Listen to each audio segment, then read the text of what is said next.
बिस्मिल्लाहिर्रहमानिर्रहीम। अस्सलामुअलैकुम नाज़रीन, तमाम तारीफ़ ज़ात पाक की जिसने ये कायनात तख्लीक की, और दुरूद व सलाम आखिर ज़मान नबी हज़रत मोहम्मद सल्लल्लाहु अलैहि वसल्लम की ज़ात पाक पर जिनकी वजह से ये कायनात तख्लीक की गई। नाज़रीन, आज की वीडियो में हम बात करेंगे इसराइल के अंदर जो सुर्ख गाय की यानी यहूदियों का जो एक रस्म आ रही है, या जो उनकी एक यानी उनके मज़हब के मुताबिक, उनके अकायद के मुताबिक कि वो सुर्ख क्या करते हैं, गाय की कुर्बानी अपने मसीहा को बुलवाने के लिए। इसके ऊपर पूरी की पूरी जो है ना वो क्या करेंगे, डिटेल के साथ बात करेंगे, और पूरी की पूरी तारीख जो है वो आपको पढ़कर यहाँ पर सुनाई जाएगी। लिहाजा ये वीडियो लंबी तो हो सकती है, लेकिन आपने इसको मिस नहीं करना, लिहाजा सुनना लाजमी है, ये आपसे रिक्वेस्ट है। और इसके साथ साथ साउथ सेनेटर साहब की ज़ेर क़यादत एक कॉन्फ्रेंस होने जा रही है, और इस कॉन्फ्रेंस में इनको जवाब भी दिया जाएगा, वो भी आपने मिस नहीं करना। तो चलते नाज़रीन अपने टॉपिक की जानिब। सबसे पहली और अहम तरीन खबर कि आजकल सोशल मीडिया पर एक रेड हैफर के बारे में बहस चल रही है। क्या है ये भी आप सुने कि 29 मार्च को शायद इसराइली लोग एक सुर्ख बछड़ी की कुर्बानी देंगे, जिसके ज़रिए दजाल यानी उनका जैली मसीहा को बुलाने के लिए और मस्जिद अक्सा को तबाह करेंगे।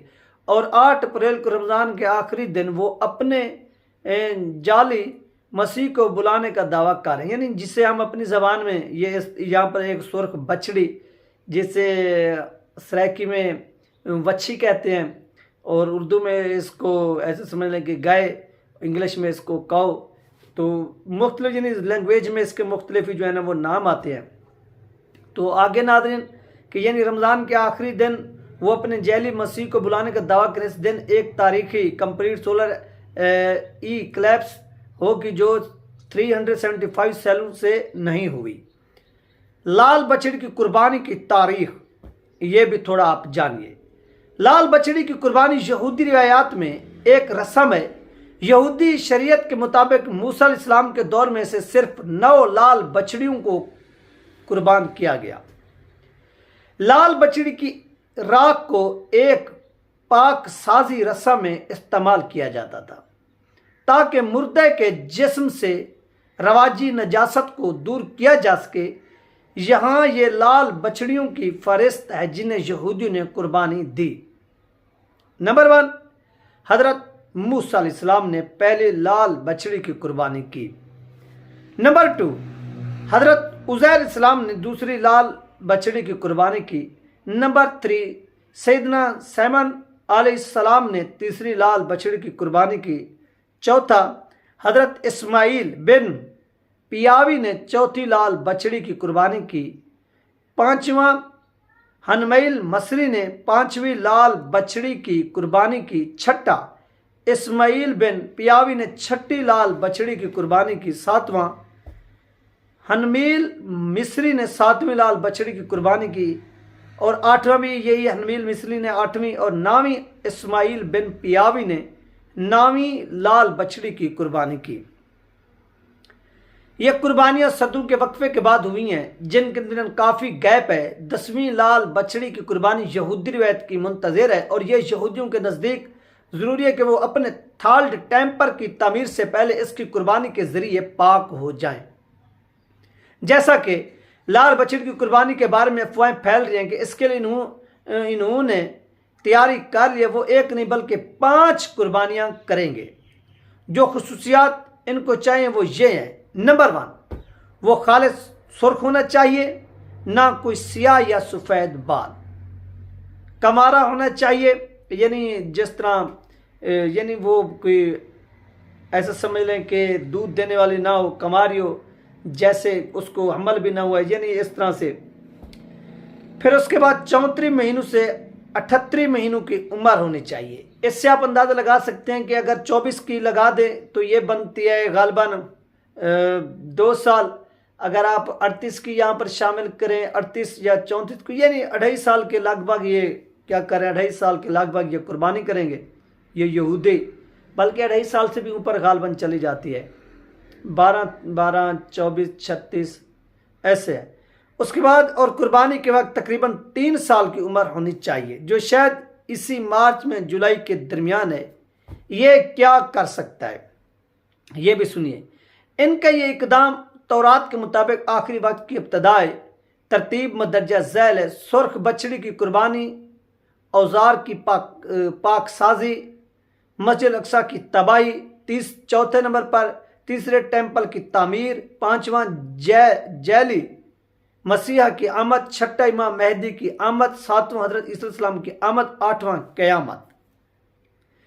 ये कुर्बानी इस साल के दरमियान तक मार्च के अख्ताम से जून होगी। इसकी खालें, गोश्त, खून और हड्डियों के साथ साथ हर चीज़ को जलाया जाएगा और पाक पानी के साथ मिलाकर पाक किया जाएगा और फिर वो पानी जो पाक साजी के लिए है, इसको तीसरे टेम्पल की बुनियादों के इर्द गिर्द छणका जाएगा। इससे दज्जाल के ज़माने का आगाज़ हो जाएगा। इस कुर्बानी को करने की जगह का इंतखाब भी कर लिया गया और बछड़ा बेदाग खालिस कमारा को टेक्सास से इसराइल मुंतकिल कर दिया गया है। ये सारी चीज़ें हैं जो इस वक्त दुनिया में हो रही हैं। सही वक्त का इल्म हो तो सिर्फ अल्लाह के पास है, लेकिन हमें हर वक्त उन हालात के लिए तैयार रहना चाहिए। हर नबी ने दज्जाल के फितने से पनाह मांगी है और हमारे सामने तो हमारे नबी करीम सल्लल्लाहु अलैहि वसल्लम की बताई हुई काफ़ी निशानियां मौजूद हैं।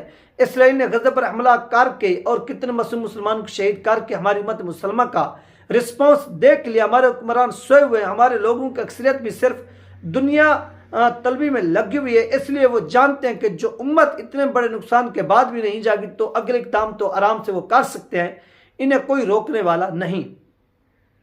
दज्जाल मशरक से अपने आप को ज़ाहिर करेगा। वो एक यहूदी खानदान से तल्लुक़ रखता होगा, वो एक आंख से अंधा होगा, वो उसकी पेशानी पर काफिर का लफ्ज़ लिखा होगा, वो यरूशलेम को फतह करेगा, वो पूरी दुनिया का सफ़र करेगा, हर शहर में दाखिल होगा सिवाय मक्का और मदीना के। छोटे मसीहा के तौर पर उसके बहुत से साथियों ने बहुत से लोगों को धोखा दिया होगा और उनके सफ़ों में मजीद कमज़ोर ईमान वाले शामिल होंगे। वो एक शैतान की फौज के साथ काम करेगा। उसके सबसे मोतबर हामियों में यहूदी होंगे जिनके लिए वो खुदा की तरह होगा। इसकी आमद के बाद हमारी बीवियों और बेटियों को घर में रखना नामुमकिन हो जाएगा। यह क़यामत की निशानी है। सूरत काफ की पहली और आखिरी 10 आयात आपको दज्जाल के फितने से बचा सकती हैं।